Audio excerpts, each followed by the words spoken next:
in the Bible true? What if I told you that there are hundreds of confirming witnesses, which give intricate detail to the stories in the Bible? Have you ever found yourself deep in the rabbit hole with questions that no one seemed to have the answers to? Join us the first Monday of every month at 8 p.m. Eastern Time on the Endeavor Freedom YouTube channel for our Ask Me Anything series with author and researcher Gary Wayne as he sheds light on the mysteries which have us all searching together.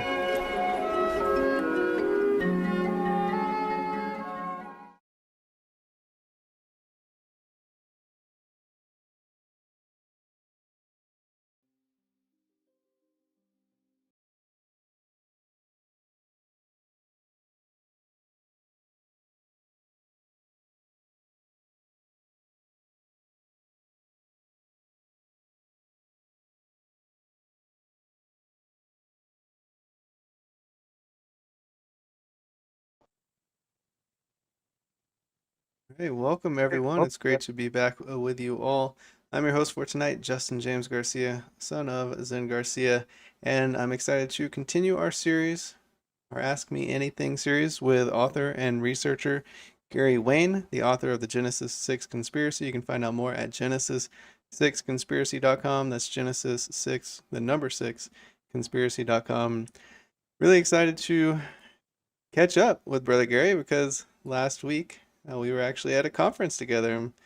It was an awesome, awesome time. It was actually 2 weeks ago now. I can't believe that much time has gone by, but it was an awesome time. Sacred Word Revealed 2023 was an excellent event. I'm so happy to have been able to meet with everyone. And Brother Gary, I'm so excited that we finally got to meet and shake hands and talk and fellowship and share a meal. And I loved your presentations on Revelation, and I think that sums up a lot of what we do here with your Ask Me Anything series is cover more and more of those Revelation series questions. But yeah, are you there with us, Brother Gary? I am, and I could not agree with you more that the conference was I think, a super success. I think the speakers were all terrific and presented, extraordinary information. I think the access that the people who were there, who attended, had to meet and talk and be with all of the speakers, and of course everybody, with your organization, Justin, with Zen and Joy and the whole group. I think it was, one of those special sort of fellowship events that you sort of feel a vibe in that you really can't sort of imagine unless you were there. So I thought that was, as I said, an extraordinary conference, and was so happy and proud to be there, and so humbled to be there, and to meet so many people who are generally interested in pursuing the same goals. And the people I think that were there, I would classify them as the elect. So that's how good the people were, I think. Oh yeah, it was definitely a very family knit event, and I think ending it off, I know you weren't able to make it with us, but the baptism was a really amazing event as well. And yeah, really so grateful for everyone that was able to join.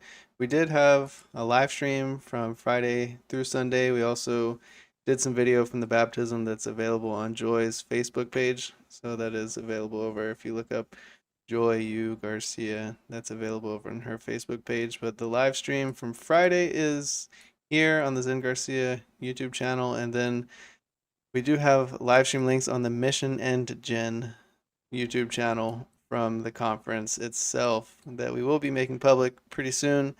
We just didn't want to live stream it over here because we're on 2 strikes, and if we get another strike on the things that we talk about, then our channel is going to get deleted. So we'll bear that in mind tonight as we get into the questions. But yeah, anything else you'd like to say before we get started? Yeah, I would recommend that if people did not have a chance to, attend the conference, to access the live stream of all of the events, both the ones that aren't out quite yet. But I thought the speakers were extraordinary. So whether or not everybody agrees with everybody on everything, that never happens. But it's getting that information out there so that people can absorb it and decide for themselves. And that's all we can really ask. And the speakers, I think all of them challenged everybody in terms of the audience, in terms of what they thought they knew and what they did know. And they're trying to sort of resolve some of the things that were being talked about. And that's, again, exactly what we want them to do, and to then go out and try and explain it to other people so that more people become more prepared for what's coming. Absolutely. Yeah, absolutely. All right. Well, thank you so much, everybody, again for joining. And we'll go ahead and get started with the questions. Very shortly, I do want to just mention, everyone, we are taking live stream questions as well. If you do have your questions and you're joining us over at youtube.com/ZenGarcia, you can ask your questions in the chat. I will add them to the running list we have. We have 14 questions tonight, and we also have a couple rollovers from last month. If we don't get to your question tonight that you asked in the live stream chat, we will roll it over to be answered in the next AMA. And prayerfully, we'll be able to get through all of the questions on the pre-made list tonight and some of the live stream questions. So before we do get into the questions, I want to get into them quickly, but also want to give you an opportunity to let everyone know where they can get a copy of your awesome book, The Genesis 6 Conspiracy, and maybe a little update on the next one that's coming, part 2.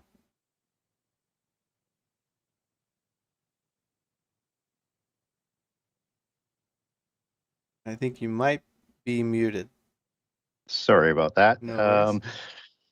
So the best way to get a hold of me or to get a hold of my book is to go through my website, the Genesis6conspiracy.com. That's Genesis 6, the number 6conspiracy.com. And on that website, you'll get a generous excerpt of all 98 chapters. You can get a signed copy from me if that's your preference. And you can also link over to Amazon.com, Amazon.ca, BarnesandNoble.com, and or the Kindle edition from the website, from the front page and the buy page. If you're looking for a signed copy, if you're in the US, there's a US page. If you're in Canada, there's a Canadian page. And if you're anywhere else in the world, there's an overseas page.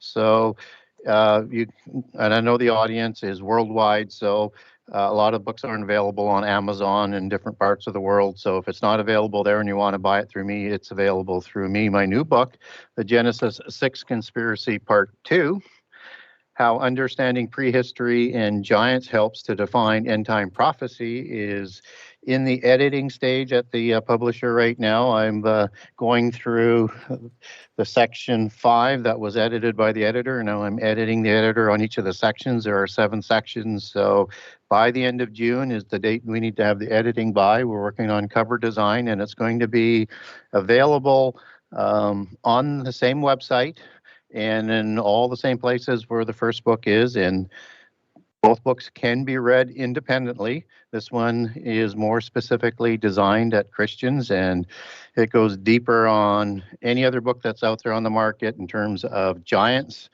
the angelic order, hybrid giants, the giant wars of the Exodus. I go through each of the campaigns, list all the different kinds of giants that are out there, start to link towards keywords, phrases, and allegories that you need out of prehistory to understand end-time prophecy, and then work that towards, in the last 3 sections, into end-time prophecy, and provide a chronology that you can have a look at that I think you'll find is rather simple and easy to follow and without contradictions. Awesome. I know many people are looking forward to that. And also, Brother Gary left us with a gift from after the conference. He sent us home with some books for some giveaways. So we will be giving away some books tonight randomly. I will come on and ask a little question, and the first person in the chat to get the right answer to that question will win a copy. So we'll be giving a few of those out tonight. So make sure you tune in. And if you are lagging a little bit behind, you might want to go all the way forward as far as you can, because it will be the first come, first serve. First answer will win that book. So we'll go ahead and get started with the questions and look forward to doing some giveaways. All right, the first one comes from Ella Claire. Gary, besides reading the Word and getting close to the Lord during these times, what else, in your opinion, should we be doing to prepare? Yeah, that's a very interesting question for sure. And I'm sure a question that resonates with most people that are out there. And I guess if it doesn't, then maybe I would encourage people to maybe reflect a little bit more, because it is really, if we are indeed in the fig tree generation, which I think we are, is something that we all need to be contemplating, and not as much concerned, I think, about perhaps our own welfare, but the welfare of other people and what is going to be going on, and sort of stepping up to the plate for those times and being available. And so I would say, as well as reading the word and things like that, and trying to put on all of your spiritual armor, and I would absolutely encourage being as knowledgeable as you can and to be able to explain things. So, but you also need to prepare for tribulation. That we are going to go through tribulation, and we're seeing people go through tribulation now, light forms in North America. But if we look around the world, whether it's in India or China and many other countries around the world, the Ukraine, there's persecution against Christians going on there as well. This is a significant thing that is happening that isn't being talked about by the media, and it's only going to get stronger, and it's coming to our door with this through the same polytheist and fascist type of belief systems that are, literally starting to destroy constitutions and democracies and free speech. So we need to prepare for that, and we need to be prepared to be patient. And we also need to be prepared to be always ready, because although we like to think we know from the Bible how things will always sort of unfold and when, prophecy can tend to surprise people. And you can sort of reference the people of Israel and the people of Judah for that, and particularly with the latter and the coming of the Messiah, and having all of those prophecies, that they ought not to have missed that. So we want to be preparing for those things. And we need to prepare never, ever to lose faith, no matter what.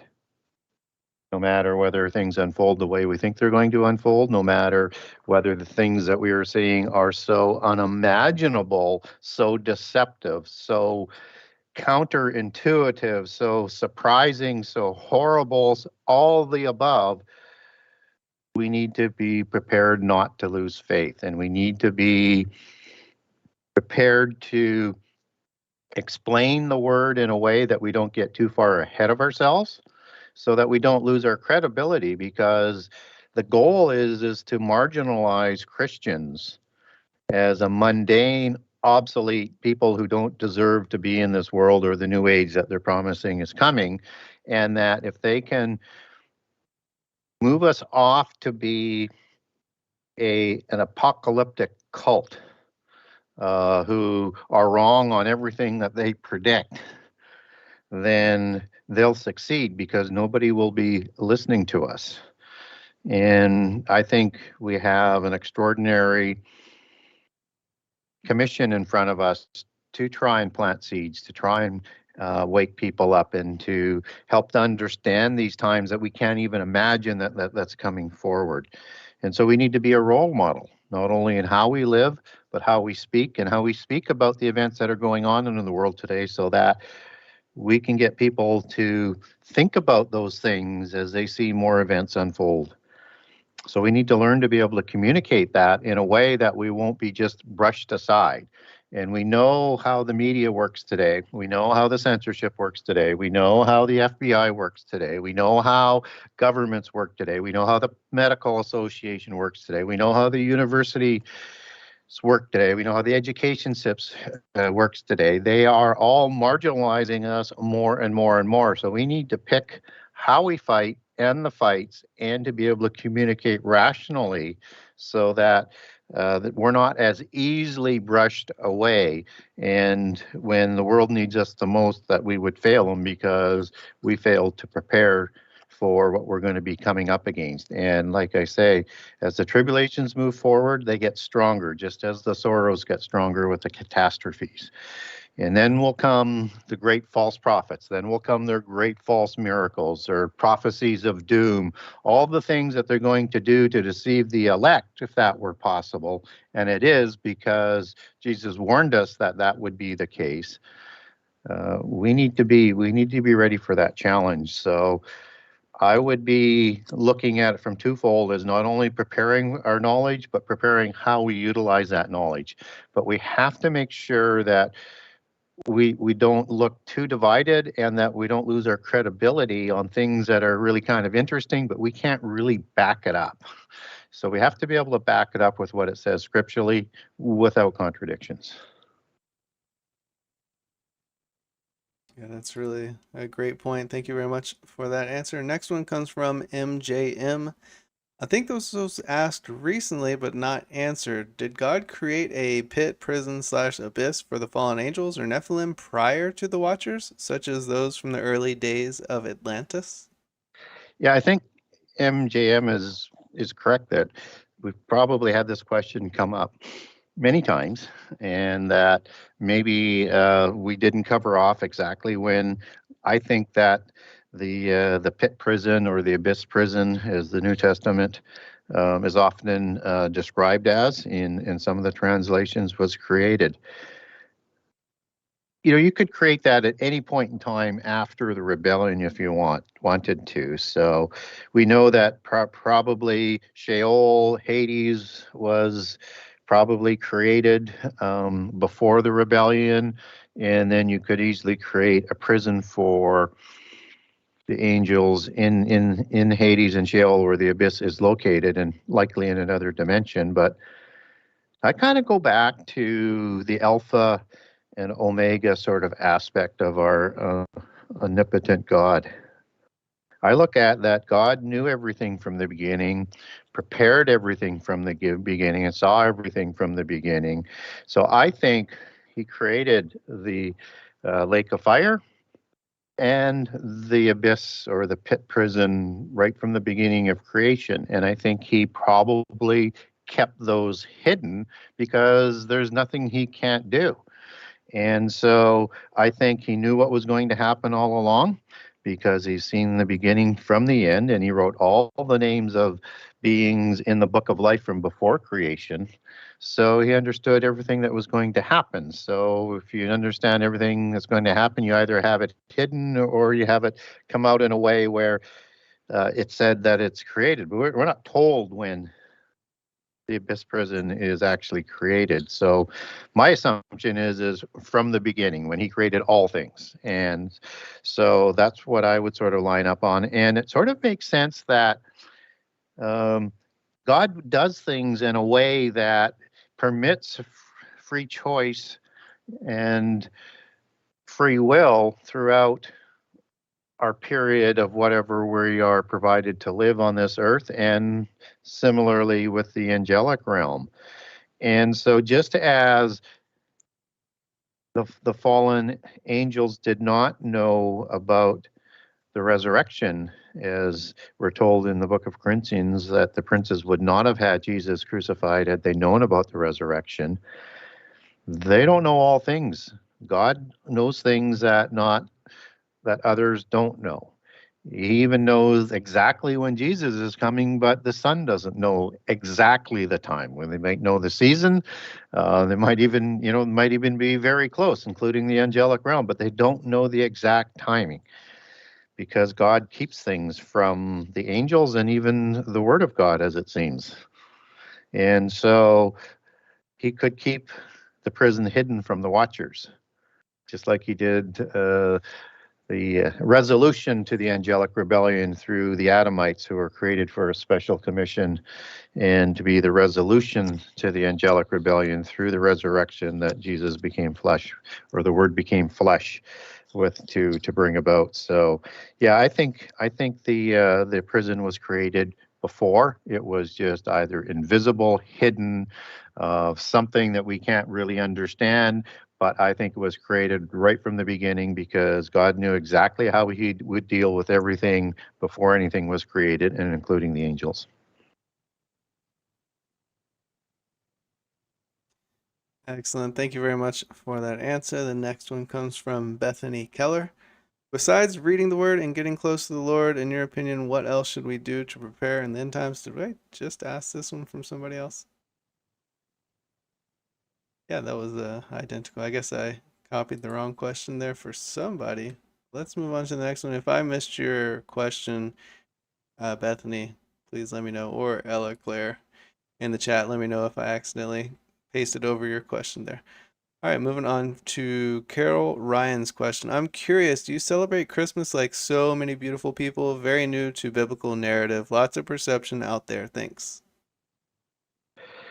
Yeah, lots of different opinions on whether to celebrate it on the 25th or not. And I'm not a minister, but I'll tell you what I think, and I do sort of get what I think through the scripture directly. So I think it's okay to worship on Christmas, and I do, even though I know Jesus was not born in December. So you could look for, and there's some varying dates, but sort of the common thought, depending on who you're talking to or reading with in terms of the research, anywhere from mid to late September to early October would be the likely date, because Christmas is the rainy season, and so all of the animals would have been in the stables, or hotels would have been booked for the census, and there would have been no room in the stables. So shepherds were in the field, and so it wasn't the rainy season.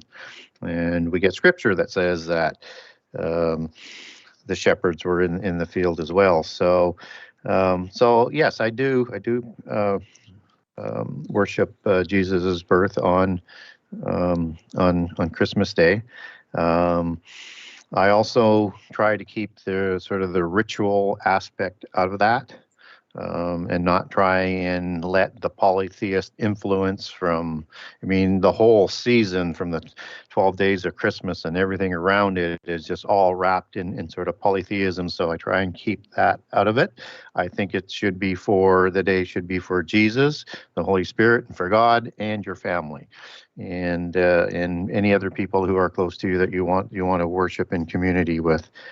But I would also note that you should probably honor and venerate the birth of Jesus every day of the year. I think you should probably worship every day of the year as you pray every day of the year. I think that's what we're told to do in the New Testament. But that doesn't dismiss that you should not honor the true Sabbath. But as I say, we are, as we understand ourselves as being Gentiles and grafted into the covenant, we only have very few regulations compared to what the Jewish people had and the people of Israel that Paul negotiated through James. But yet, if we have the Spirit, then we should be led to fulfill the Torah laws. And so let that sort of guide you. So do everything in the spirit of God, Jesus, and the Holy Spirit, not in the legalism aspect of it. So that's what I would recommend. But try and stay away from the trappings of Christmas. Excellent. Thank you very much. All right. So it is time for our first giveaway. So the way this is going to work, I'm going to ask a question, and the first person to get the correct answer in the chat will win a free copy of Brother Gary's book, The Genesis 6 Conspiracy. All right. And if everybody is ready, I will ask the question, how many people were on Noah's Ark? How many people did Noah's Ark carry? And the first right answer will get a free copy of Brother Gary's book. So it should take about 15 seconds for that one to air. And whoever does win, please make sure you send me an email at sacredwordpublishingllc@gmail.com. And it looks like we have our winner, Sherry Poppin. Congratulations, Sherry. You did win. You did win this time. Tammy, you were so close, so close. But Sherry, if you could email me at sacredwordpublishingllc@gmail.com with your name and address, I'll make sure that gets sent your way. All right, thank you for your patience, Brother Gary. And we still do have a couple more giveaways to do throughout tonight's show. We'll move on to the next question for you, Brother Gary, from G Simplify. Do you think the man in Israel that has memorized the Torah, who has started healing the blind and the lame, could possibly be the Antichrist on the scene? or the right hand of the Antichrist? That's a good question, and it sort of comes up quite often these days with various people that are becoming sort of like prophet-like or antichrist-like. What I would do, though, is be very, very careful, and I try to be very, very careful, and we need to sort of vet what they're doing, these individuals, and I don't know which one is being referred to. I'm presuming the most common one out there would be, Rabbi Shlomo Yehuda Biori, but could be others because I know I get other names coming to me over my email as well. We know that Jesus forewarned us that there would be many false prophets and many false Christs. And so we're going to see more of this. I think anything that has to do with a Israelite or Judaic tradition and bloodlines is something that we should pay attention to. But, just being able to memorize the Torah, and to do some healing and things like that, that doesn't demonstrate something that isn't beyond what can be done in a deception kind of way through either the help of fallen angels or demons. And I'm not saying he is being possessed or avatared as an avatara like that. All I'm saying is we need to see a lot more, and that I doubt whether he would be this visible this soon, because one sort of anticipates in Daniel 9:27 that he's the one based on Daniel 2, 7, 8, and 9 that come immediately sort of before Daniel 9 with the last 7-year covenant that he's going to negotiate, although Antichrist is not listed by name there. It's sort of inferred from those other passages, and then as you get through Daniel, 11 and 12, for example, that's definitely who they're talking about. So you have to sort of link that together to get rid of doubt that that's going to likely be a relatively unknown individual who's going to create that 7-year covenant for what I think is Babylon and the bringing about the 10 king empire. So I think we're not going to really know who this Antichrist figure actually is until we start to get into the last 7 years. And there's still going to be competing Antichrists at that time. So much so that Antichrist needs another Antichrist to say, I defeated that Antichrist, to deceive people. So expect this to continue. But yeah, I would be paying more attention to ones that are coming out of the land of the covenant, but I would be putting a lot of scrutiny on them, but trying to do so through the Holy Spirit so that you are not going to blind yourself with biases. So it needs a good critical analysis. But I haven't seen enough there yet to see that leads to being somebody who's going to rise to the ability to help bring about Babylon and the permitting the sacrifices on a wing or an extremity of the temple. So I might be wrong, but I'm not seeing enough yet. So my mind would be open, but doesn't seem to be in the right direction. But and just seems to be more in the line. Expect more of this to me at this point. But we need to watch, and we need to be careful. That is a really good point. Thank you for sharing that one. Next question comes from Armando Lasalle. Will the angels released when Euphrates River dries soon? Will the angels be released when the Euphrates River dries soon? And will they lead the 200 million demonic army from the bottomless pit? Yeah, it's kind of an interesting couple of things that Armando is talking about. So when the Euphrates dries, that's actually in Revelation 16 to gather the armies for Armageddon. So probably not connected to, or at least there's going to be, at least 4 years difference there, I think, in terms of the timing of the drying up of the Euphrates and the opening of the abyss prison. So not so much the Euphrates drying up, but he may be sort of conflating Revelation 9, where these 4 angels are chained to the Euphrates River, as sort of being one and the same. I don't tend to conflate different chapters of Revelation as I lay out my chronology of events. So, but Revelation 9 has the opening of the pit prison, and then it has, at the end of Revelation 9, the 200 million man war.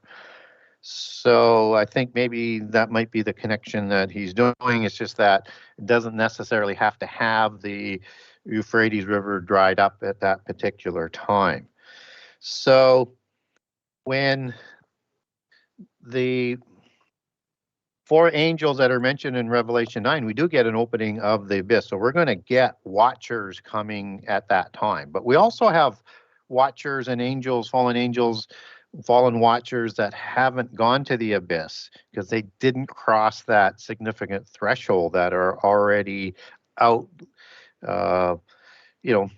leading the visible ones as the invisible ones in their hierarchy. So they're going to join these ones from Revelation 9. And I think what we see in Isaiah 13, where we get these groups of these beings that are there at the destruction of Babylon at the midpoint, are these degraded watchers that come out of the abyss. So I think that is the timing, as in the timing of the chained angels at the Euphrates is the time of the watchers will show up. And that whether or not they're all completely visible to us at that time, that's a whole different ballgame. But what we do know is by the midpoint of the last 7 years, so the abyss is going to open up somewhere from 6 months to a year and a half, I think, before the midpoint of the last 7 years. But by the midpoint, as in Revelation 12, you're going to have the war in heaven, and all the angels and Satan are going to be trapped here on earth. And I think they will be completely visible at that time. So it's sort of that progression to that point, and that brings on the great tribulation that's not been seen since creation, which brings in the year of the Lord's wrath at the end, where Revelation 16 comes in with those bowls, I think, happening through the last year of the Lord's wrath. So that's how I would lay it out, Armando. So yeah, very, very close. I would just, for my approach, I would avoid conflating Revelation 16 with Revelation 9, but look at it as a similar increasing in sorrow set of events. And that's why they look so similar. Really great points. Thank you very much for that answer. The next question comes from Daniel Sullivan.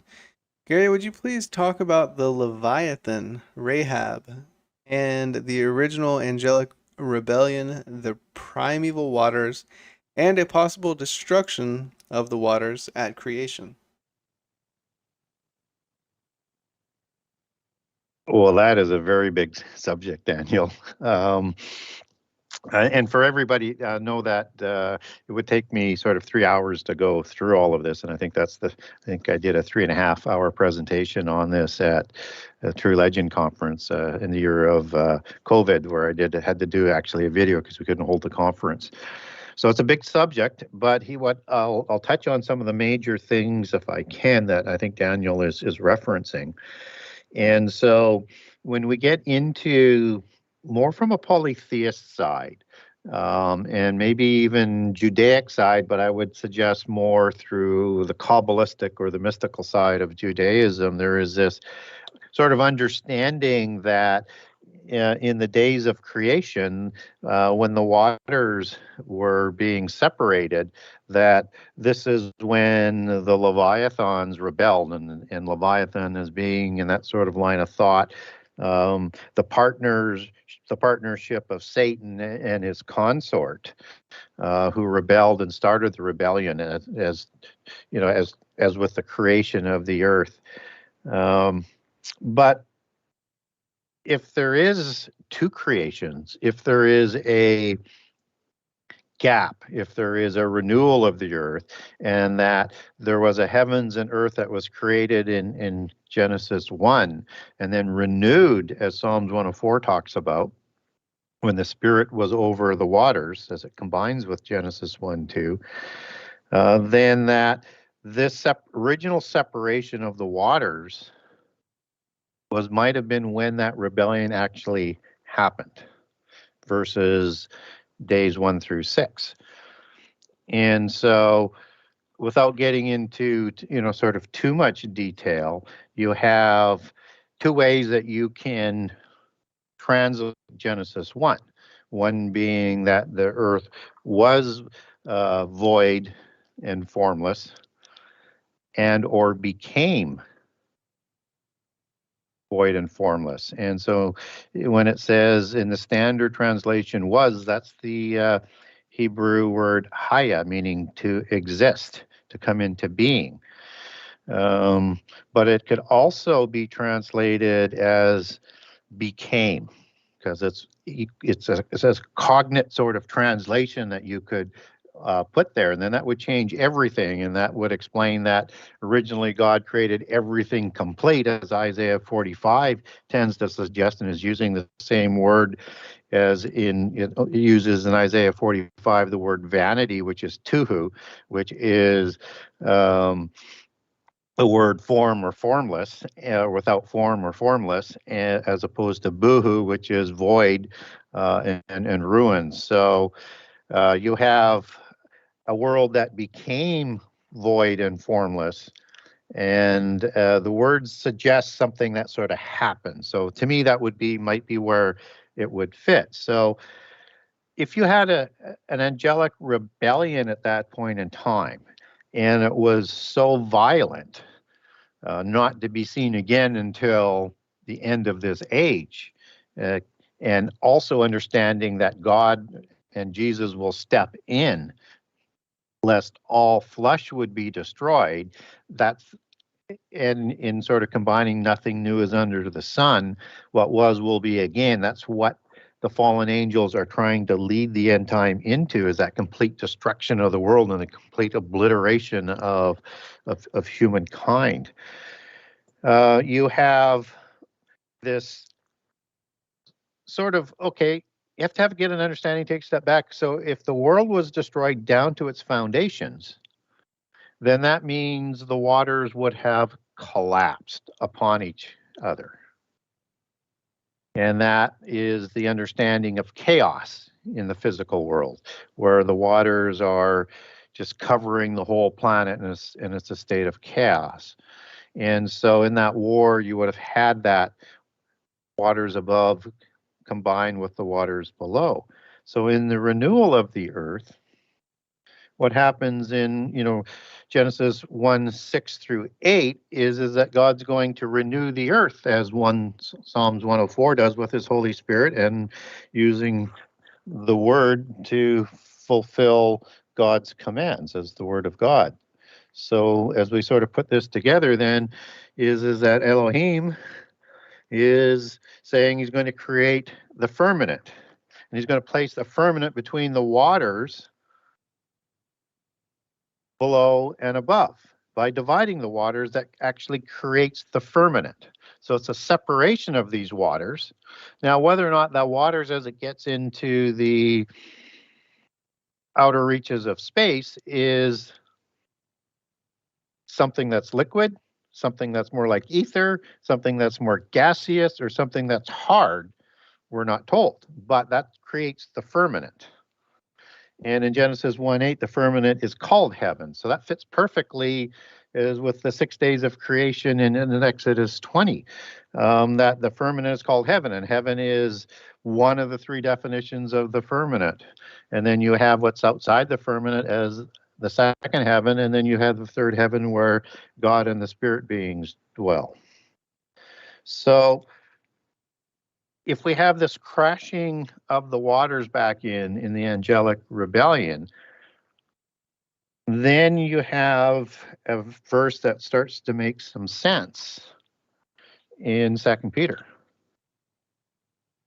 And in 2 Peter, it talks about the promise of Jesus coming. This is 2 Peter 3, 4 through 7.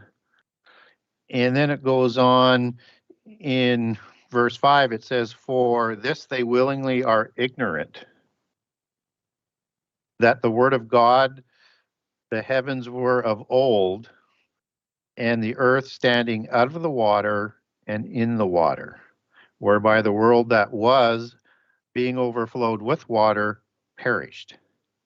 But the heavens and the earth, which are now the same word, are kept in store, reserved unto fire against the day of judgment and perdition of ungodly men." So it's connecting what was old, what will be again, and giving us an understanding in that prophecy of what happened in the beginning, that the world didn't perish in the flood. Things on the land did, but not the creatures in the sea.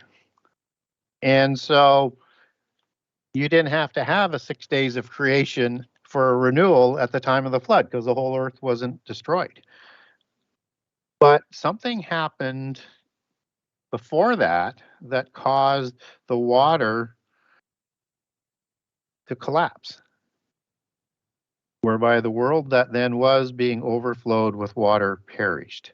So that being overflowed is that firmament coming crashing down. And that's why, to create life on the planet again, you have to recreate the firmament that's talked about in in Genesis 1, 6 through 8. And the destruction that's coming in the end time hasn't been seen since the beginning, as we're talked about in Matthew 24, 21 and Mark 13, 19. Great affliction or great tribulation, all comes from the same word, thalipses, that leads into the day of the Lord's wrath. So when we look at what is going on in that passage, it's telling us that there was a time when there was a separation of the waters, because the original heavens and the earth had some sort of catastrophic thing that caused the earth to perish down to the foundations, but not completely obliterated. And you have to link in some passages in the book of Job to get into the aspect of the foundations, and also into Psalms 104 again. But I think that's what Daniel is asking about, is that when Leviathan and Rahab, and they're kind of considered the same type of individual, and that is a dragon or a serpent. And just as Satan is depicted as a dragon and a serpent, and the devil as Diabolos, and he's the leader of the angelic rebellion. And so just as we get out of polytheism and Judaic mysticism, some sort of rebellion at the separation of the waters, it could be at the renewal of the earth, but to me it sort of fits further back into that destruction of the whole earth that happens between Genesis 1:1 and 1:2, and that the female is destroyed because the whole earth would be destroyed if both of them were there. They would consume the whole earth. And that the male Leviathan will be dealt with in the end time. That seems to be Satan. And that the empire that is coming, and if you hear about this Leviathan system that's coming, that the polytheists like to talk about, that we're in the age of that Leviathan, understand that the end time empire comes up out of the sea of nations, the sea of Gentile nations, just as the beasts in Daniel 7 come out of the sea. This is a hydra, multi-headed sea dragon. This is a Leviathan type creature by its sort of, I guess, prophetic allegorical sort of implications as you understand that. And it receives, an Antichrist will receive the power from the dragon, not only from the beast empires, but from the dragon Satan as well. And that this is the system that is coming that is also going to be destroyed. So Satan is dealt with, and the beast empires are dealt with in the last 7 years. So you see sort of how all of this sort of works together, and how that fits back into the understanding of 2 Peter when we get that destruction by fire, as opposed to the destruction by water that happened in the apocalypse. So a lot of stuff going on in that question, and I can't do it justice in 5 or 10 minutes, but it's a very good question, and hopefully I put enough pieces there for people to understand, I think, what Daniel was getting at. And I have a couple of documents on this. If people want to get it, just get a hold of me through my website. And the email on that website, you can go to the media page and click on Contact Gary Wayne for an interview. That's my website.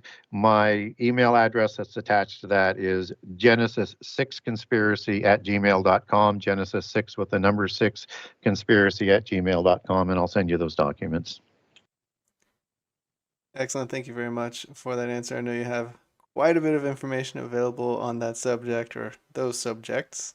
So thank you very much for that overview and giving us a little teaser of the deep dive there. All right, let's move on to the next question. We have about 10 minutes before the break. This one comes from Valentina Comacho. Do you believe a rapture will happen? And if so, in what part of the end times prophecy? What do you think the rapture will look like? So if I understand the question right, it's when does the rapture come, and what will that sort of look like, or how does it sort of impact the world at that time? So again, a big question, and I'm just going to quickly have a look at the clock here to see how much time I have. Yeah, I got lots of time. I can get that in. Okay, so I look at, and again, I don't want people to use the rapture as a faith item, whether or not you believe in it or you're not, or you don't, or when you think it's going to come. There's lots of different opinions on there. For me, with my research and to eliminate contradictions, it falls more to me like the midpoint, just slightly after the midpoint of the last 7 years. So what we do know is it happens at the last trumpet, at the voice of a large of an archangel, and in a twinkling of an eye. So it's instantaneously, and it comes at the sort of end tip of the resurrection, first part of the resurrection sequence, Christ the first fruits, and then comes those who are his and are asleep or have died in him, but not martyred like the first fruits are, and those who are still alive will be changed instantaneously. And you can check passages Matthew 24:30-31, 1 Thessalonians 4:16-17. Also connect in there 1 Corinthians 15:52 in terms of the rapture passages. And the first fruits would be the ones you see in Revelation 6. And then again, told to wait for those who come out of the Great Tribulation, which is affliction in Matthew 24:7-8.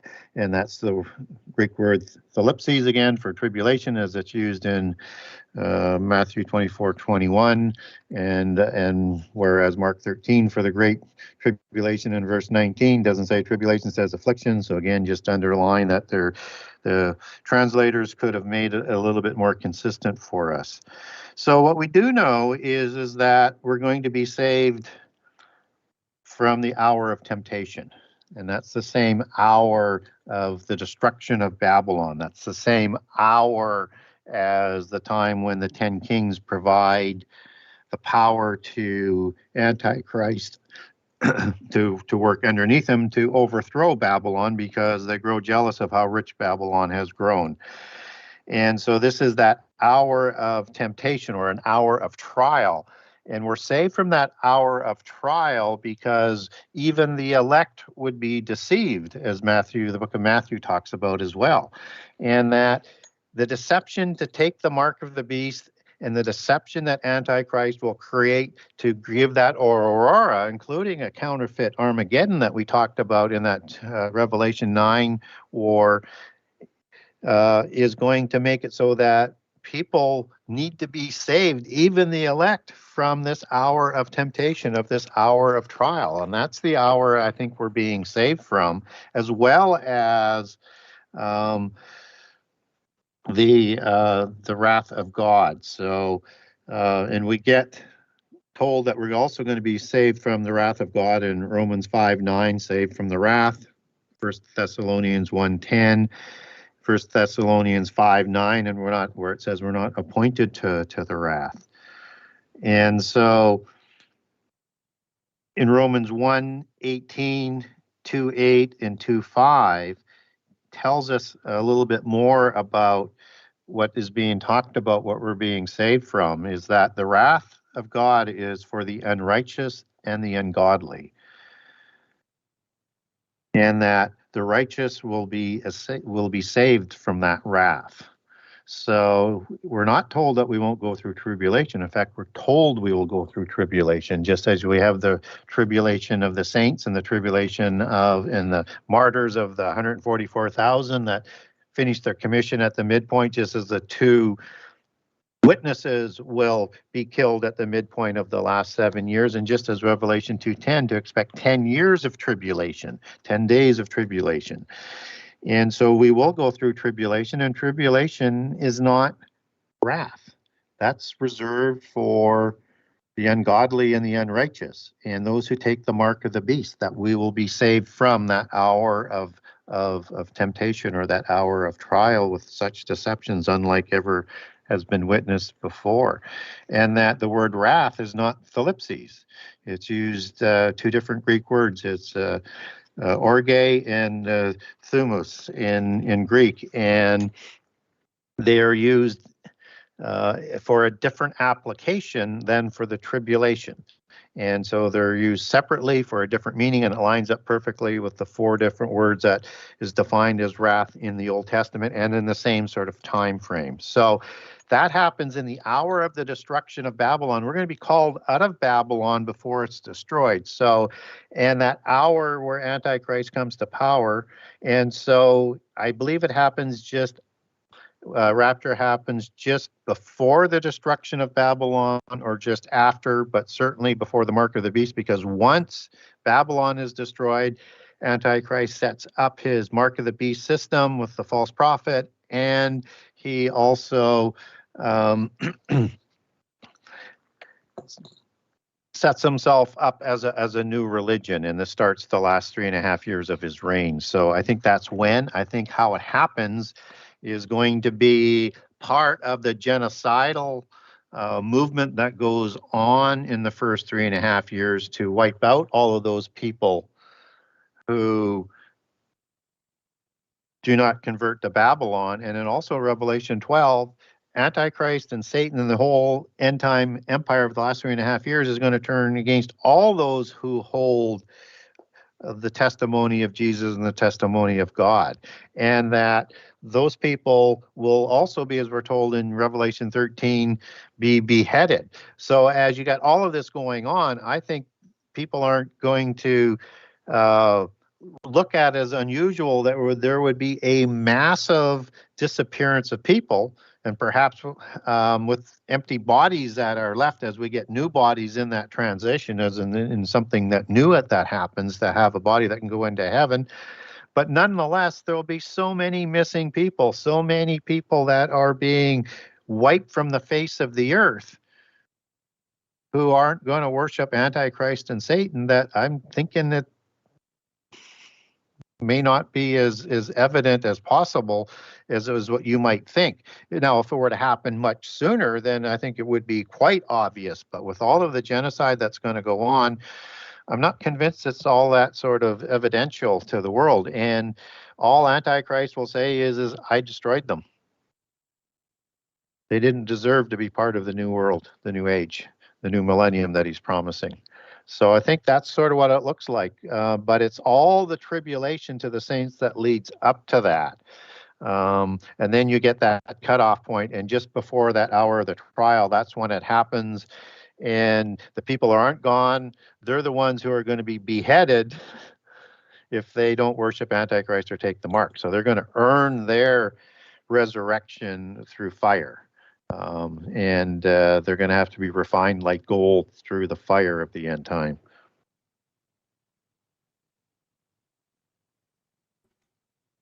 Really awesome answers. Thank you so much, everybody, for joining. We're getting ready to go into a break, but we will pick it up on the other side. That was question 8, so we do have 6 more questions before we get into the live stream questions. I am taking your questions in the chat. If you do have a question, please feel free to share it there.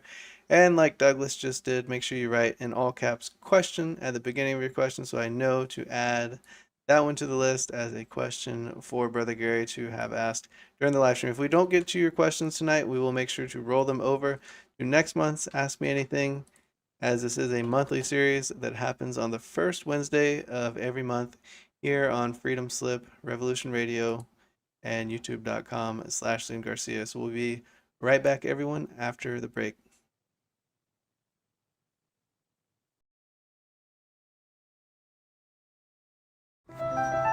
When Justin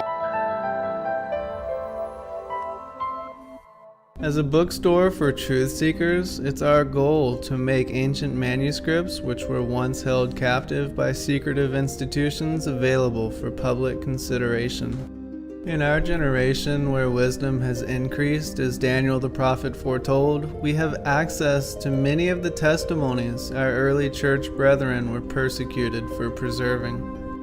After being hidden for centuries, these manuscripts have been leaked from various sources throughout the earth, and it's our goal to gather these sources into printable form to make available for all who seek the ancient way.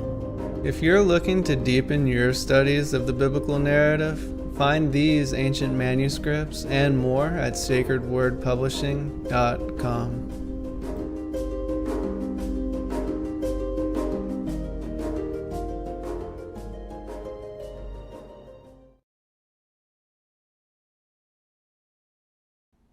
Your partnership with Sacred Word Publishing goes further than the publishing of ancient manuscripts and weekly video content.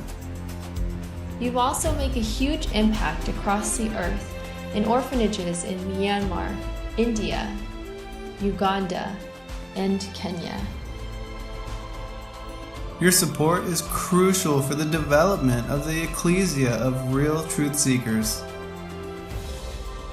We thank you for joining us in hosting Secrets Revealed, Momentary Zen, the Digital Readers Club, Ask Me Anything series, and other shows that have helped lead so many to the truth of salvation. To become even more involved, please visit patreon.com/sacredwordpublishing, where you can partake in exclusive, interactive, patron-only content and help us continue shining the light of love in this darkened world.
When Justin and I found out we were having a little girl, we named her Eliana and started dreaming of what life would be like with her, where we would take her, what we would teach her, and of course, what we would read to her.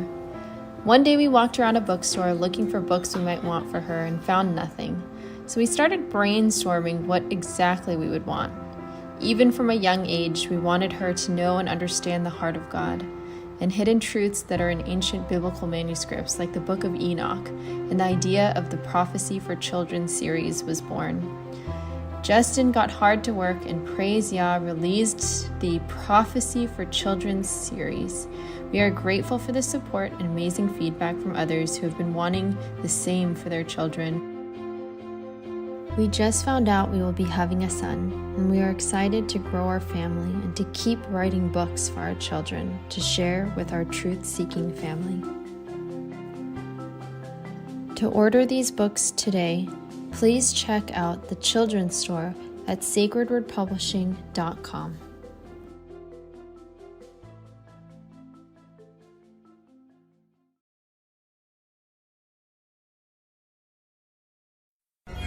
Every day, questions arise. Are the stories in the Bible true? What if I told you that there are hundreds of confirming witnesses? which give intricate detail to the stories in the Bible. Have you ever found yourself deep in the rabbit hole with questions that no one seemed to have the answers to?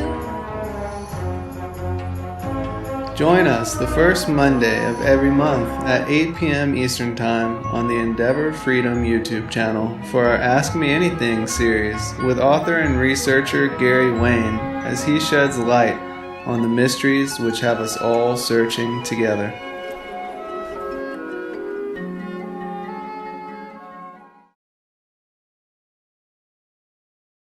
While we take that short break here at Revolution Radio, freedomslips.com. And now we're going to get back to your host.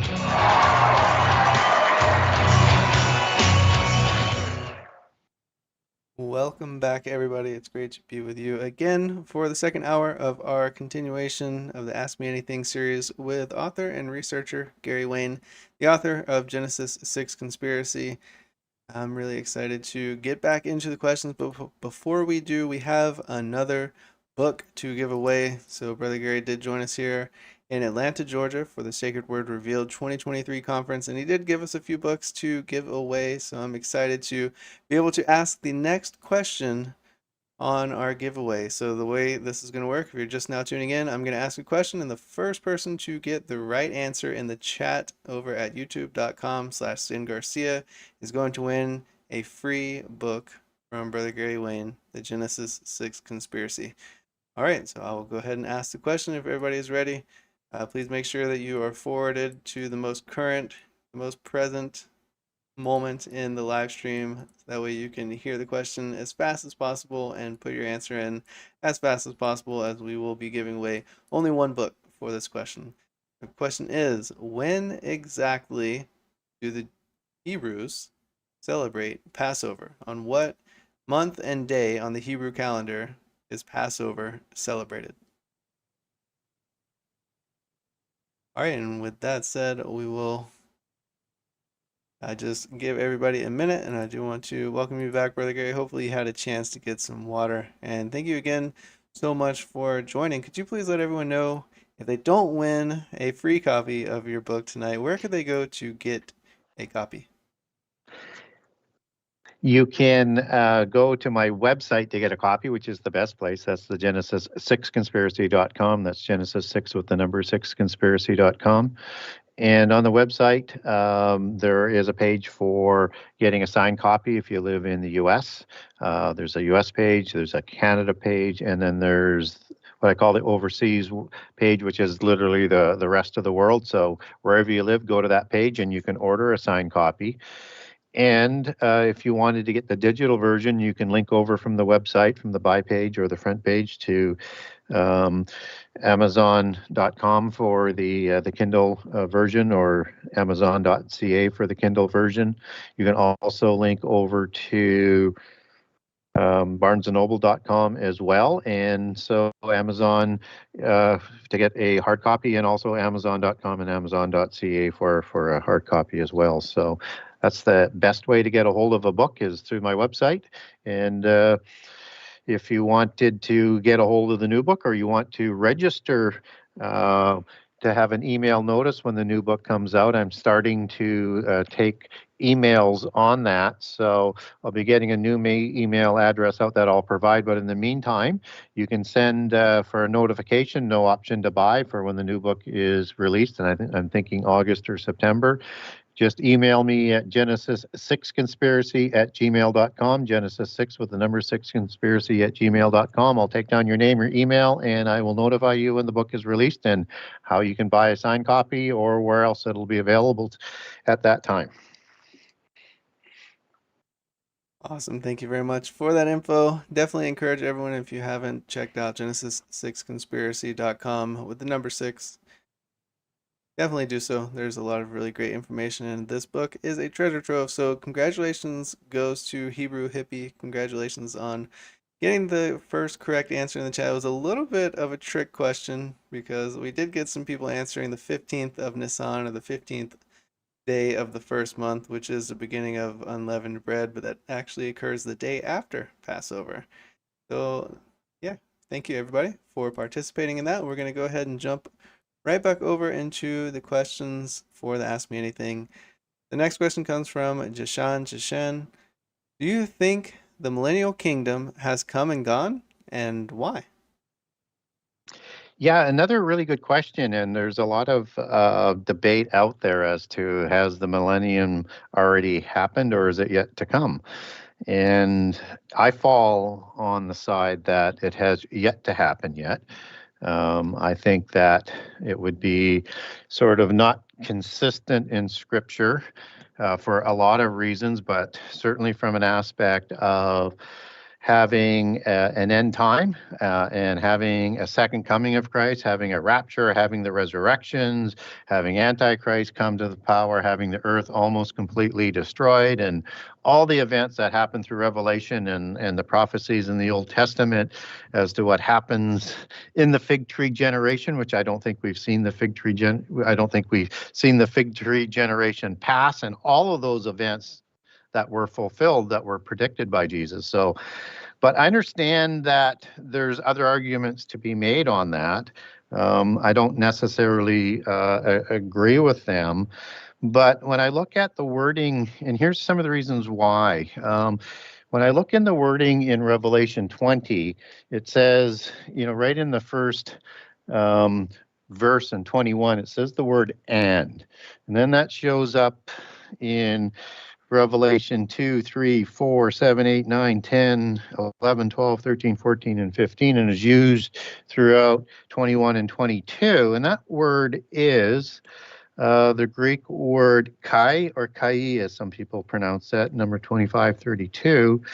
And it means, can mean and, but usually to note as to something that's going to immediately follow, also translated as then and the when and therefore, and a few other applications. But it's used like the word tota, as then in Matthew, Mark, and Luke, and Jesus's orations for the chronological event. It's telling you that this happens and then this happens, and it's used throughout Revelation, just as in Revelation 19, where you get that complete sequence of events moving into the Armageddon. It's using the same word and, or kai.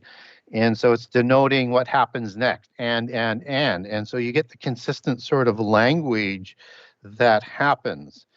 And there's another thing that I hear occasionally, and it's a passage, not really a passage, a phrase that shows up in Revelation 23 that people say we're already in the little season, and somehow all this knowledge of these past events that would have happened before have been erased from complete history and memory for this period of a short season that Satan will be released. So it goes against that sort of and that sequence, but that word short season is an interesting sort of phrase. So season is the Greek word chronos, which means a time and an unspecified period of time. But the word little means, and that's the Greek word micros, means short, small, and a time as in a year, or times if it was sort of multiple, as in multiple years, usually two, just as you get times, and a time. So it's sort of the cognate word that you would use for times as it's used in the book of Daniel for accumulating the 3.5 year periods of the last 7. And that also, I'm going to come back to that in a second, but before I move into an example as to how we would understand that, I think scripturally, I'd like to mention that in the culmination of the last week of years, which by my understanding of all those events already happening in this millennial perspective, that means the 70 weeks have been fulfilled. And what's odd about that is in that last 7 years, everything's going to be completed that was promised in the 77s that are decreed for your people, your holy city, and to finish transgression. This is transgression. To put an end to sin, to atone for weaknesses, to bring everlasting righteousness, and to seal up vision and prophecy, and to anoint the most holy. So you can make an argument from that there is some sin that is happening, but it's for this short period. Whereas the 77s, they're going to fulfill all of the events that were prophesied. And that will introduce the age of righteousness where Jesus is going to rule for the next 1,000 years. Then Satan is released for a short season to do a little bit more sifting. And then as the chronological words and lead the verses of the events that are following in chronological order, he's going to be sent to the lake of fire where false prophet and Antichrist were sent at the end of the last 7 years. And so that word little season, we get one other application also in the book of Revelation, in Revelation 6:11, where it says a little season. And that's when the first part of the first fruits that are shown in Revelation 6, those who are martyred for the testimony of Jesus are seen in heaven.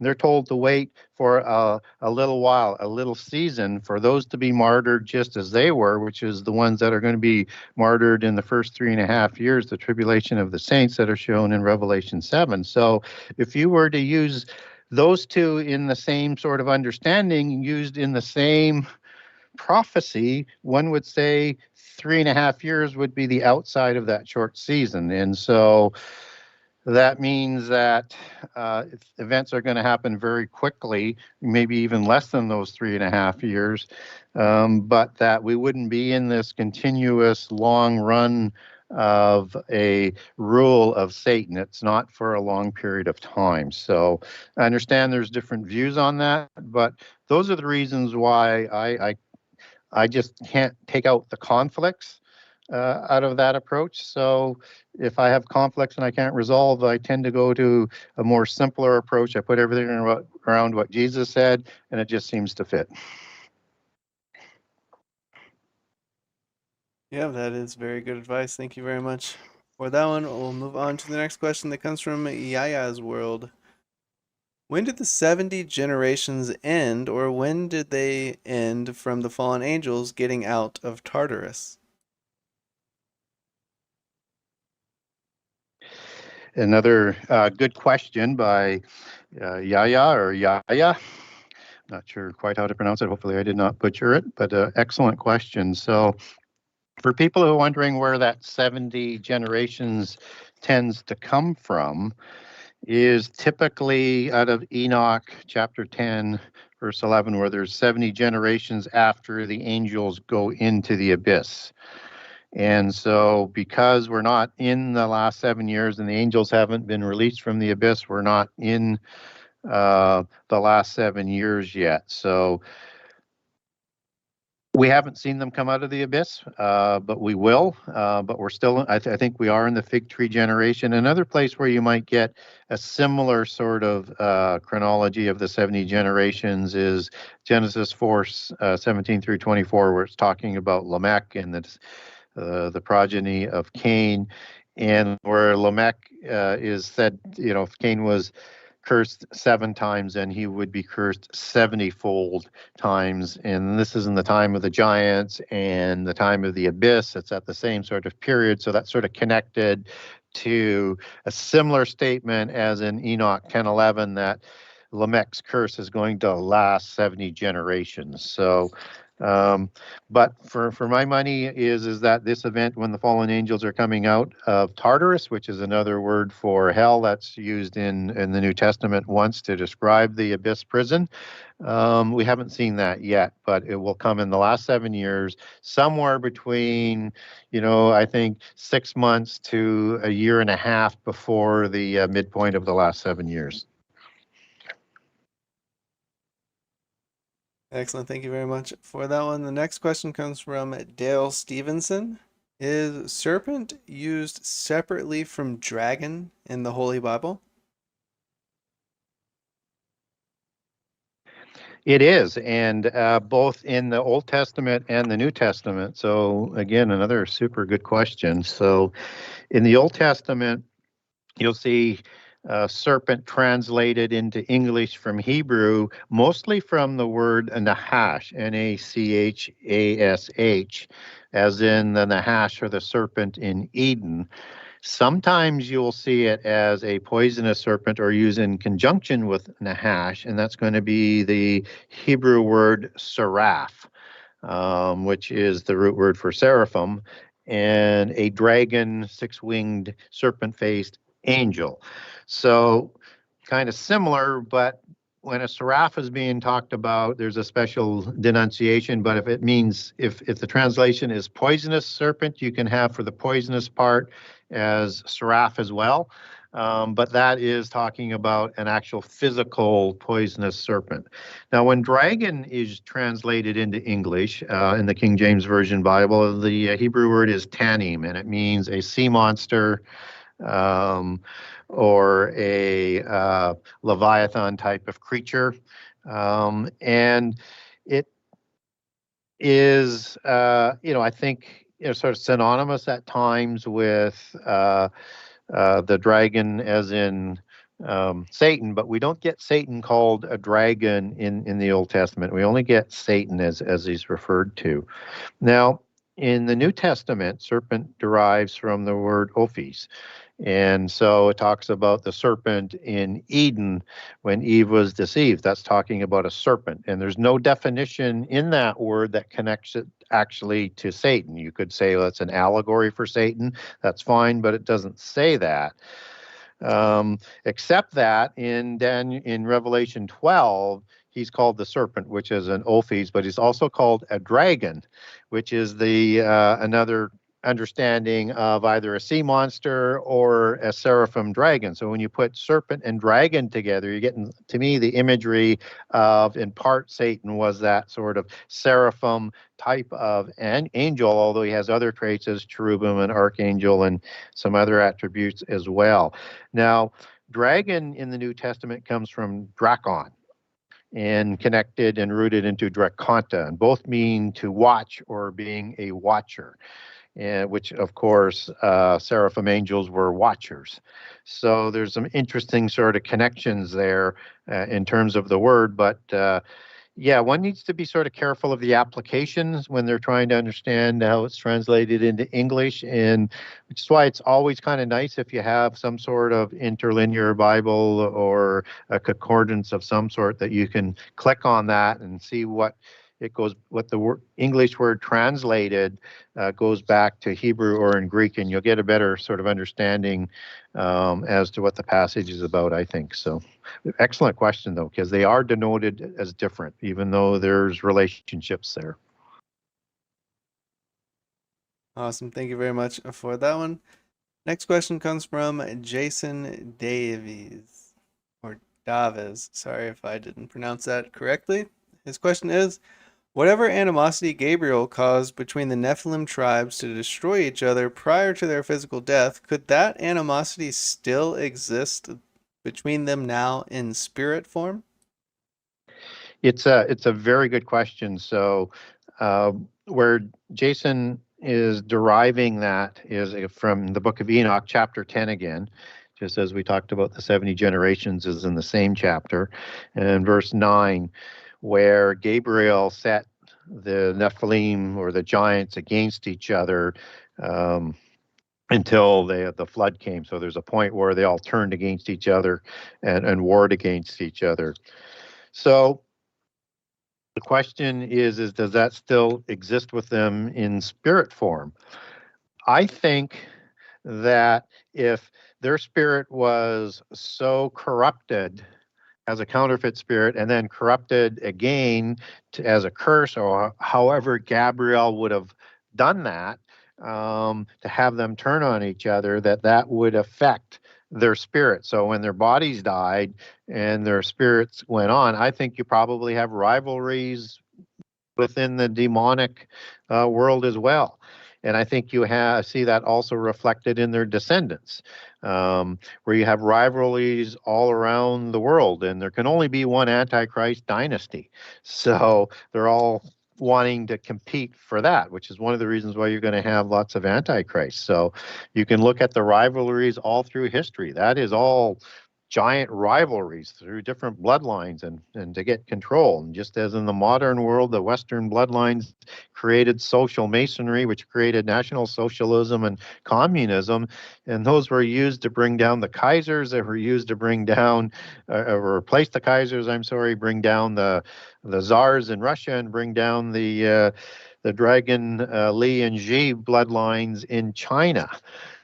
So they, even in the physical world with their descendants, you have those rivalries. So I think there are probably some rivalries like that in the spirit realm amongst the demons, but they still answer to Satan. So whatever those rivalries are, they still have to serve their masters.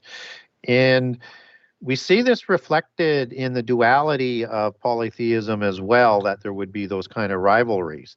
And so I would expect, again, that carries on to the demonic realm as well as in spirit form. So we know that as white magic and black magic, good witches, evil witches, all sorts of terms they use to sort of express that dualism at the micro level as opposed to the macro level, where Satan is, in their belief system, the equal of God, and this world goes on perpetually, that nobody ever wins. Dualism within their belief system has a good versus evil as well, like the good force and the evil force, as it's reflected in Star Wars. And that one has the betterment of humankind to a certain degree versus the dark ones that don't. And that's known in the secret societies as the white hats and the dark hats, if you've heard that sort of term. And they're both used to drive humankind into where they want us to go. And so with the visible ones, they're trying to drive us into the end time. They're trying to drive us into world government. They're trying to drive us into a universal religion so that they can bring about a time to fight for their freedom that they've been deceived into. And it's the same, I guess where I'm going with it, it's the same principle that goes right throughout their system. And probably, if we can take Enoch 10:9 as accurate, probably from that point on where those rivalries were created and they weren't working completely in a hive mind. So something certainly happened that caused that at that time. So yeah, I think there's that exists in the spirit form is the simple answer. Really interesting question. We'll move on to the next one that comes from Sean Raziel. Outside of Israel, who made the covenant with Yah, with the Lord? Are there any other cultures on earth that followed the commandments and kept a relationship with Yah, the Lord?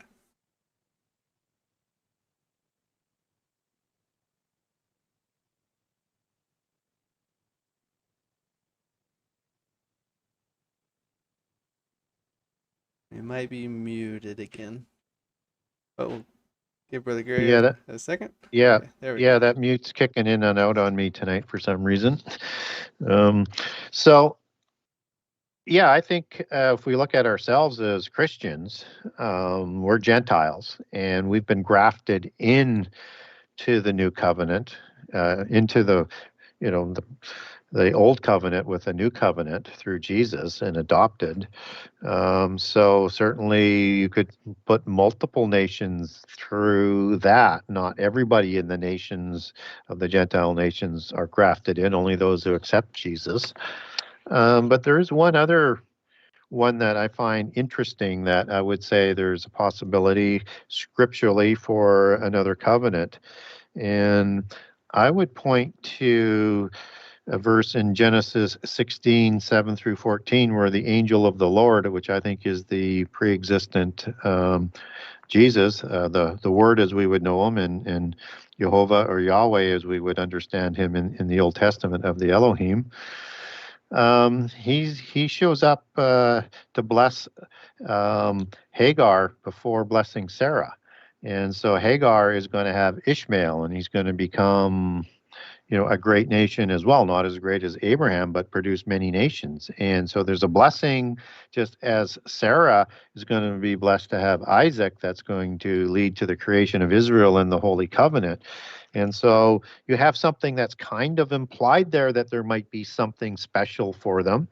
And then we have a really interesting passage that is in Galatians 4:24, where it says there are two covenants.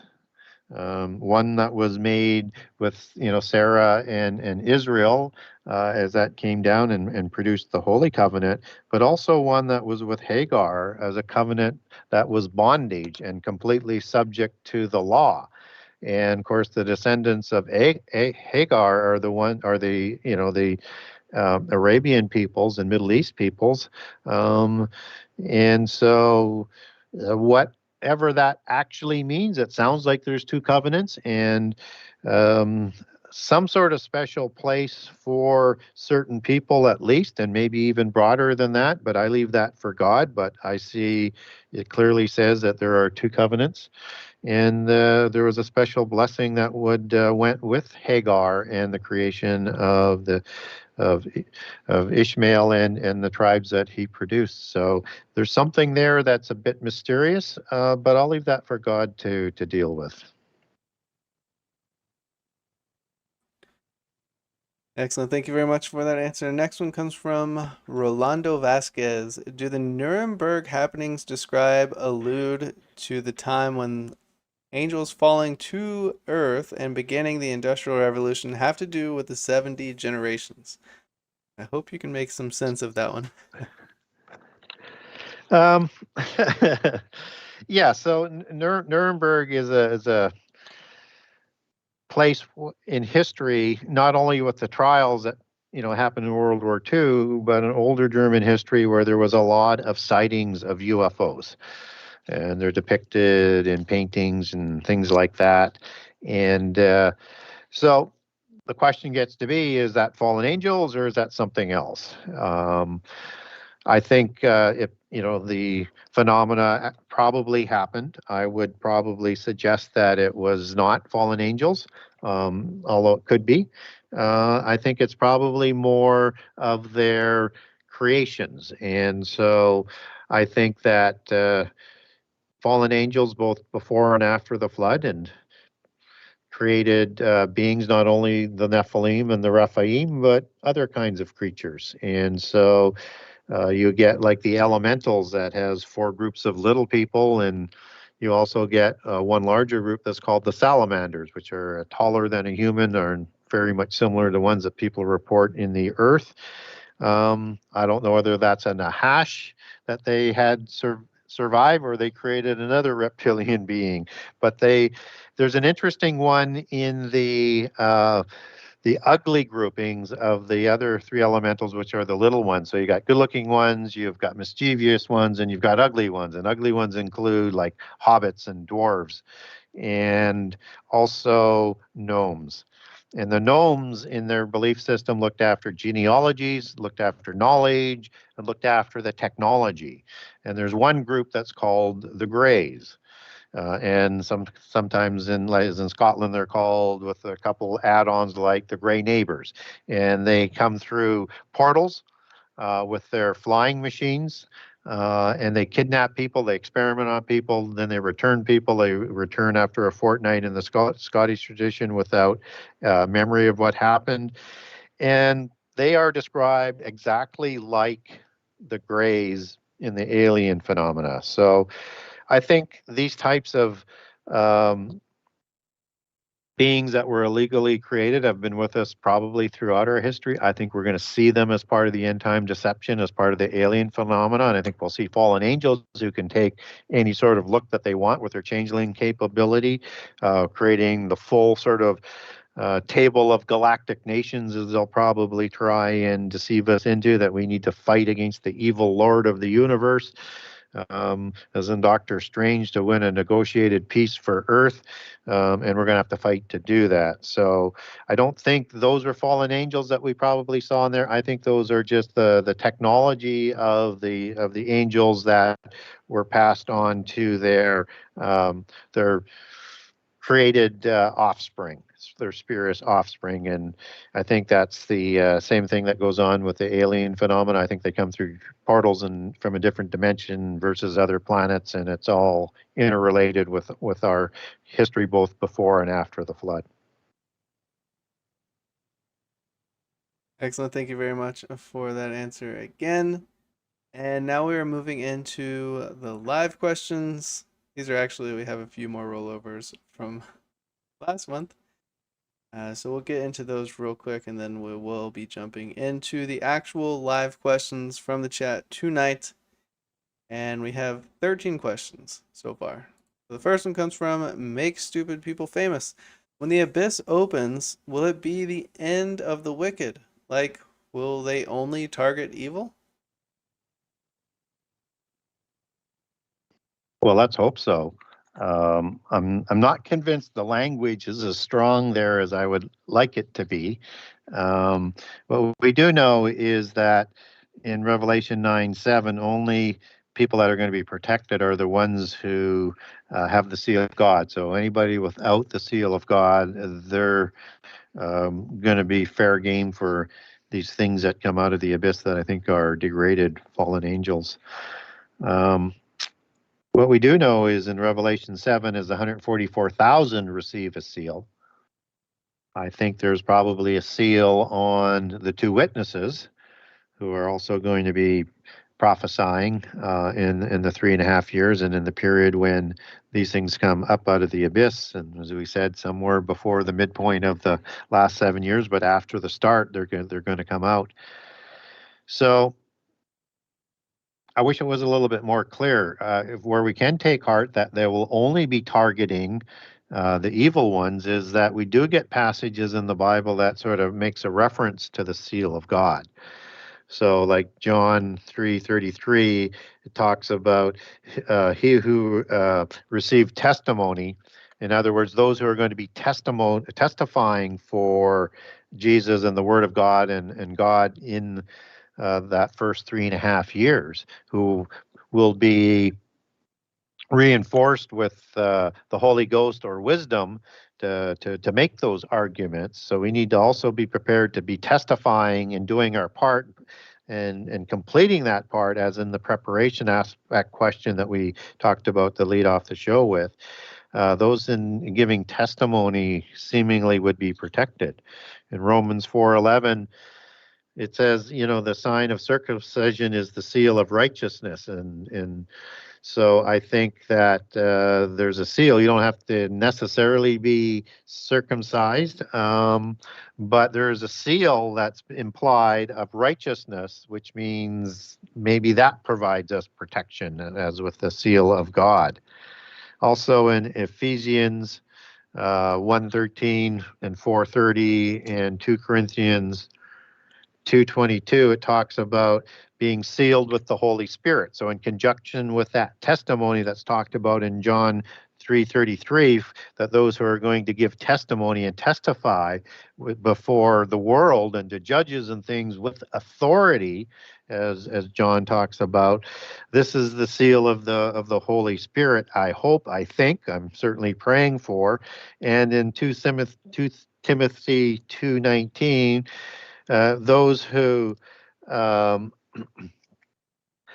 God knows who are his, and they are sealed. And so one presumes all of those sort of work directionally to say that that will be the protection, but your faith will have to be strong to get that seal, and you'll have to have all the armor of God with you, which is part of preparing for what's coming, because I don't think we can fully imagine what the pain and the destruction these things are that come out of the abyss. There, people are going to call for death, but they won't be able to die for 5 months. So it's going to be horrific. So I hope that covers us. At least I pray that it does.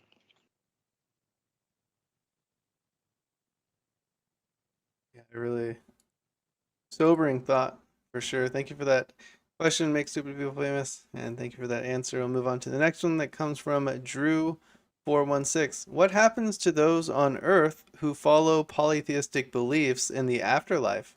How would God judge polytheists that simply don't know any better, as they were brought up with such a belief? I leave judgment to God. I try not to dwell on his domain. I find that to be good policy for myself. And I rely on Scripture to try and guide us in some of those aspects, because we all have questions kind of like that, and we do have a loving God.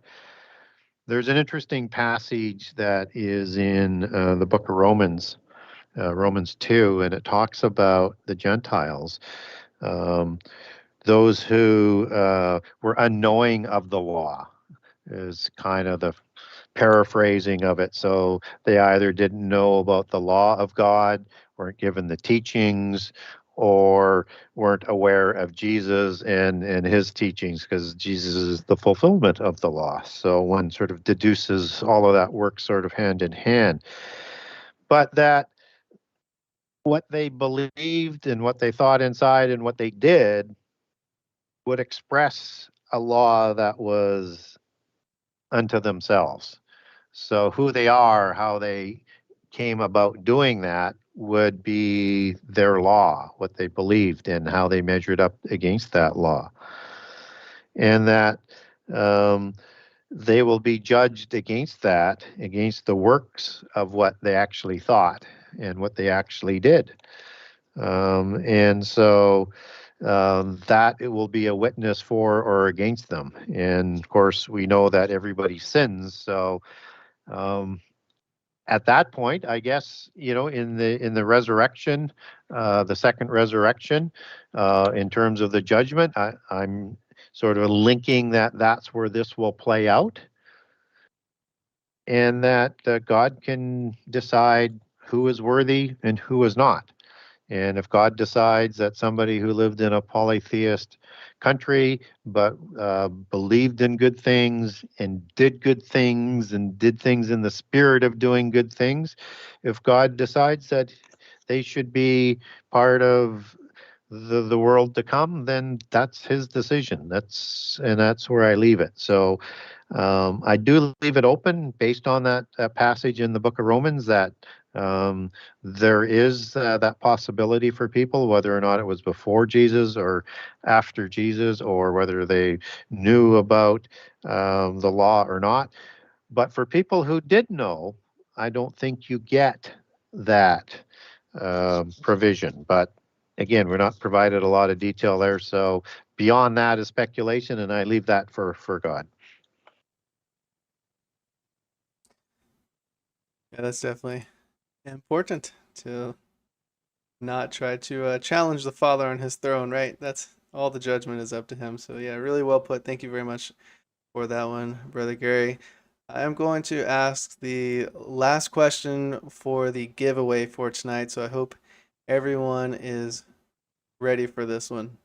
And hopefully everyone is listening in the most current time of the video so that you can hear the question the fastest and give your answer the fastest, because the first person to get the correct answer in the live stream chat over at youtube.com/ZenGarcia is going to win a free copy of Brother Gary's book, The Genesis 6 Conspiracy. All right, so this is a relatively simple question. Hopefully we get a lot of correct answers in the chat. I'm going to ask it now. What is the longest book in the Bible? Simple enough. First answer there in the live stream chat gets a free copy of Brother Gary's book. All you have to do is email me at sacredwordpublishingllc@gmail.com with your name and address. Whoever the winner is, please make sure you send me that email. All right, and I see a lot of people waiting to hear it, and I'm waiting for the right answer in the chat. And there we go. First person with the answer got the correct answer, Marley Eder. Congratulations. Please do send me that email at sacredwordpublishingllc@gmail.com. And let's get a lot of congrats in the chat for Marley. And thank you so much again, Brother Gary, for giving us those books for the giveaway. I know everybody is really eager to get their hands on this one in order to get ready for that second one, that part 2 to come out. All right, so let's ask maybe one or two more questions. We have about 16, 17 minutes left here in the Ask Me Anything. So this one comes from Den Tijen. Do you think the Messiah's speaking of the sun and moon losing light is in relation to the 17 and 24 eclipses? I'm not sure exactly what that is. Do you think that Yahushua, the Messiah, speaking of the sun and moon losing light is relation to the 17 and 24 eclipses? I think Dan is referring to 2017 and eclipses coming in 2024. That is my thesis, so I will answer the question based on that. And hopefully I've understood the question correctly. So I think it's very important,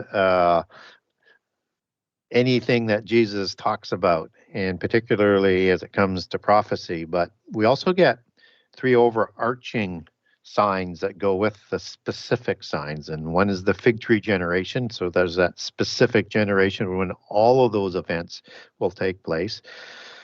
Is there heaven and earth will pass away, but Jesus's words will never pass away, so it will be fulfilled.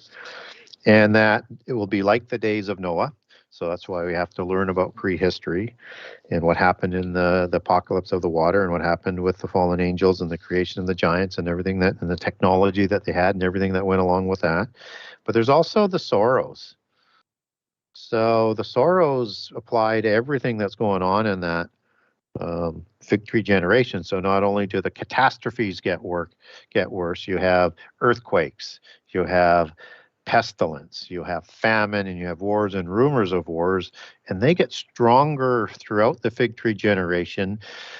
And they get to a point at the seals of 25% destruction, 33% destruction with the trumpets, and then what would be 100% and total destruction of the world, as we talked about earlier, except that Jesus steps in, otherwise no flesh would be saved.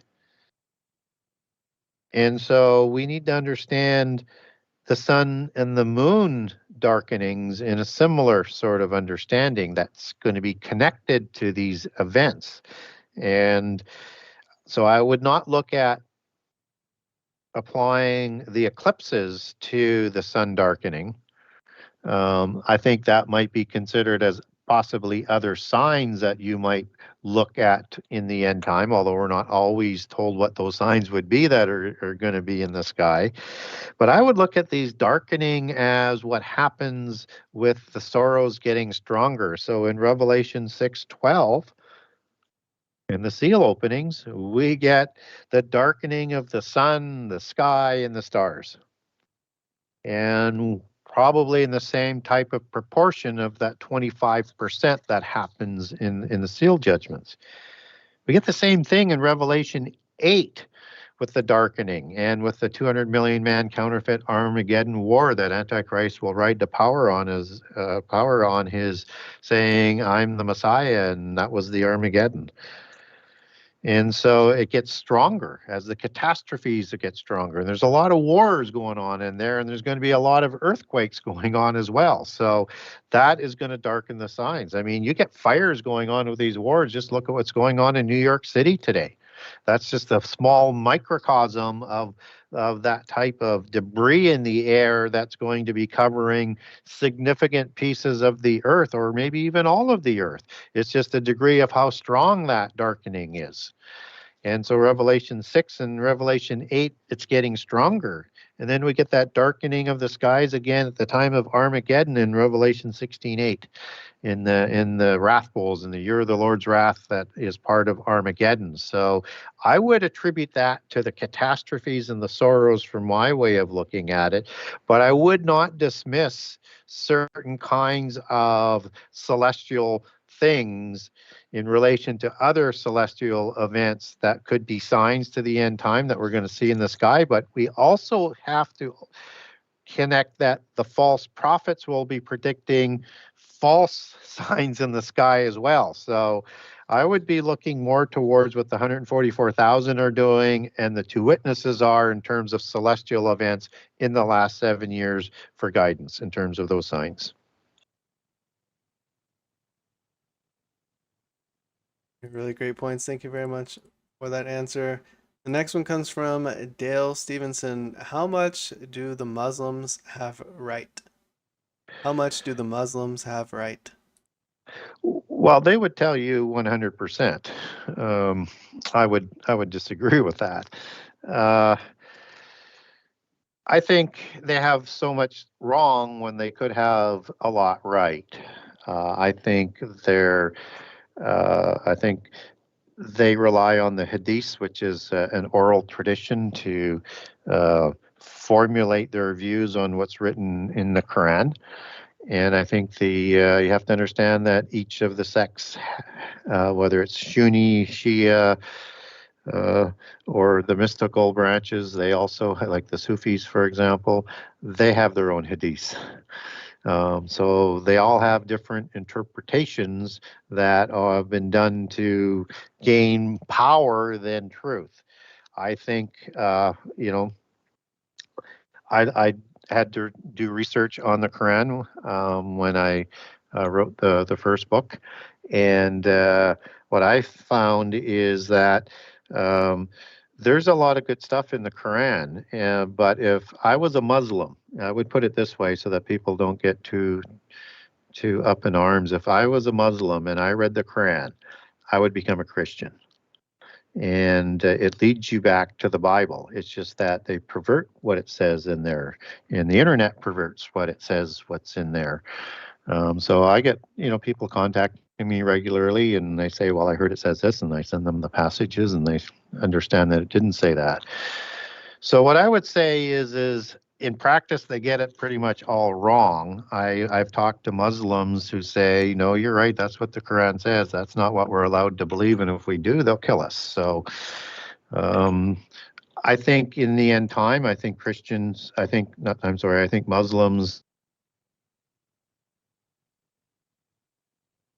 I think in numbers, but I think the Quran actually tells them. As weird as this is, Brother Gary, Quran, you're starting to break up. And to interpret Quran through the Bible. And can you hear us, Brother Gary? This is definitely not a surprise, as we Still know. there? Hello, can you hear us? Can you hear us, Brother Gary? Hello? Yep. Brother Gary is a part of our friends up north in the old nation of Canada, so I can only imagine the amount of censorship that they go through up there. It looks like Brother Gary left the chat. Maybe he's trying to restart real quick. Maybe it was just an internet issue. But yeah, definitely really great points. The fact that they say that the Messiah did not die during the crucifixion. This was, Muhammad came in the 7th century AD and then tried to negate the witness of the first century individuals who actually saw the events firsthand, and the secondhand witnesses, and all of the witnesses, even the Jews themselves, say that the Messiah died in their Talmud. So, yeah, really I'm interesting. back. Hey, I can think you I'm hear back us? again. Yes, I can hear you now. Okay, I I guess don't. somebody pushed a button to make you be quiet, but I digress, and I'll send it back over to you. So I don't know where I was or where it got lost in there. Hello? Yeah, I think you were talking for about a good minute, and I was trying to make out what you were saying, but I couldn't. And I was trying to reach you, but then you couldn't hear us. So, really interesting. I don't think we've had that issue before.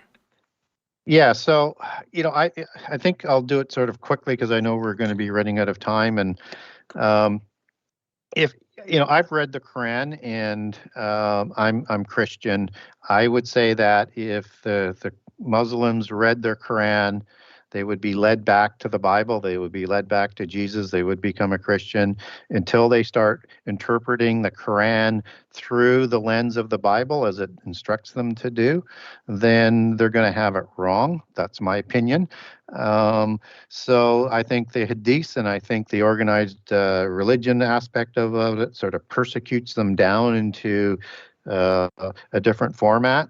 But I do think that when we get into the last 7 years, I think you're going to see Muslims converting to accept Jesus as their Messiah. So I would encourage people to, if they want to criticize what's in the Quran, get a good translation, read it all first, treat it as you would treat the Bible. In other words, don't take things out of context. And if you're wanting to get a hold of me on verses as to how we know it says the Messiah is the Word of God, or verses about Mary, or how everything that's written in the Bible is true, get a hold of me. I will send you the information. Um, and I'm not here to promote Islam in any way because I'm a Christian, and I think they should become Christians based on the Quran. But the Hadiths and the Imams take them in a completely different way. Yeah, that is a really great answer. I'm glad that we were able to get reconnected there and hear that one. It's so important. So, thank you very much for that one. We'll get to maybe one more question here tonight. This one comes from John Colosmo. If we have guardian angels, should we acknowledge them or ignore them?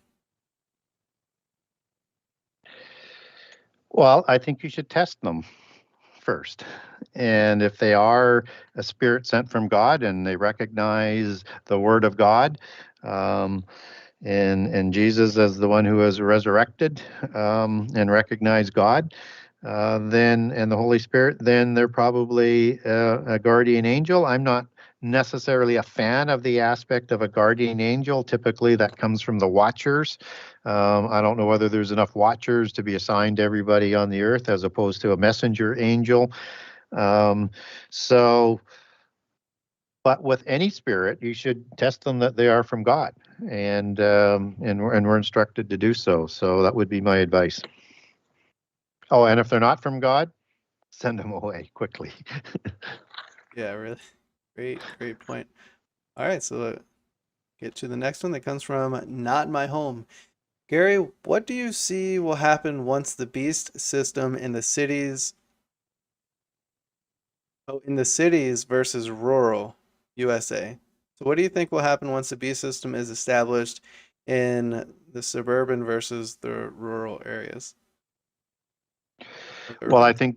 I think the beast system will be entrenched in the rural areas as well as the suburban, and we're seeing more and more and more of that. So we're not there yet, but I don't think there's going to be a place to hide. I think they'll be able to track you anywhere. I think the beast system will be completely put in place by the time Babylon comes to power, and then it's probably taken to a little bit higher level so that the whole system can track you down, because it literally says that in Revelation 13 with the mark of the beast. So, but I think that whole technology is being developed right now, and I think Babylon will use it, and Babylon will do a significant genocide using the beast system. It will control all the trade in the world, just like the mark of the beast system does, and it will grow rich, but it will also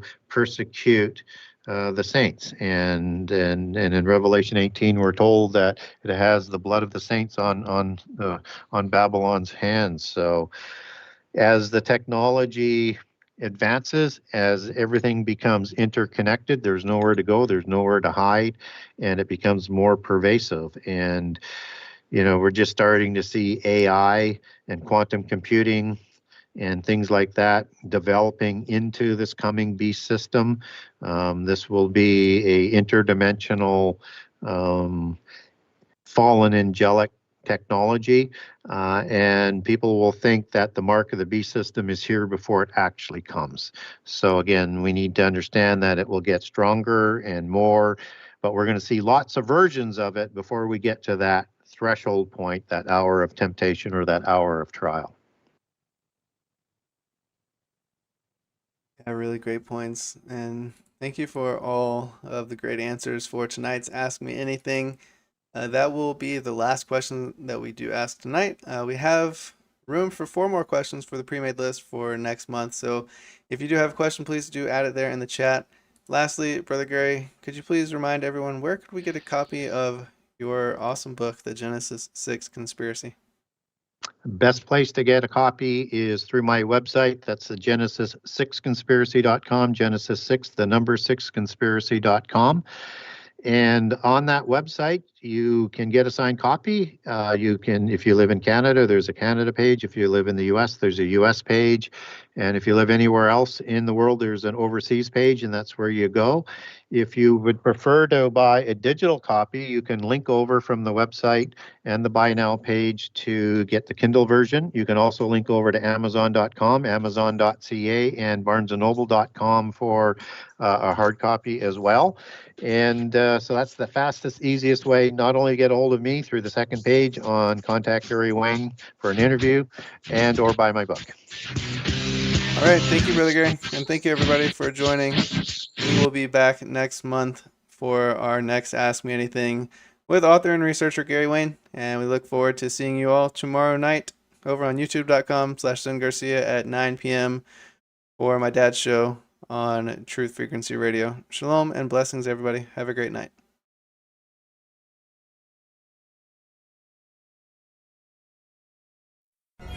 Every day, questions arise.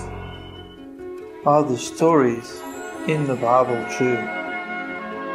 What if I told you that there are hundreds of confirming witnesses? which give intricate detail to the stories in the Bible. Have you ever found yourself deep in the rabbit hole with questions that no one seemed to have the answers to? Join us the first Monday of every month at 8 p.m. Eastern Time on the Endeavor Freedom YouTube channel for our Ask Me Anything series with author and researcher Gary Wayne as he sheds light on the mysteries which have us all searching together.